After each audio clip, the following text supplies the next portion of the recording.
आणि आता बातमी पुण्यामधून आहे। पुण्यामध्ये आज अजित पवार यांनी रुग्णालयाचं उद्घाटन केलंय।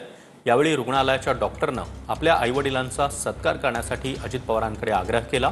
दरम्यान वडिलांचा सत्कार करताना डॉक्टरनं खूपच काटकसर केली असं म्हणत हे वागणं बरं नव्हं अशा शब्दात अजित पवार यांनी मिश्किल टोला लगावलाय। डॉक्टर मी बारकाईने बघत असतो। मागाशी पण मला म्हणले नाही दादा तुम्हाला घाई आहे मला माहिती आहे, पण तू माझ्या आई वडिलांचा सत्कार करायचा।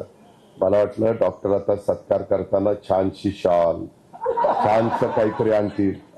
ते टॉवेल असतो ना तो मोठा असतो, तुम्ही दाखवती टॉवेल देखील आपण अंग पुसतो तो मोठा असतो। अरे म्हणलं दवाखान्यात कुठं काटकसर झाली नाही, सगळीकडं काही प्रत्येक गोष्टी केल्या, परंतु वडिलांना शॉल टाकताना फार डॉक्टर काटकसर केली। ही वागणं बरं नव्हं। त्यामध्ये डॉक्टर शेवटी ह्या आई वडिलांनी तुम्हाला जन्म दिला म्हणून तुम्ही हे सगळं बघू शकला, म्हणून तुम्हाला ती डिंपल मिळाली आणि तुमचं भलं झालं। असं करू नका डॉक्टर। बाकीचे मला म्हणतातच की ह्याला बोलवायचं म्हणजे काय बोलेल सांगता येत नाही, पण मी खरं बोलत असतो, मी चुकीचं बोलत नाही।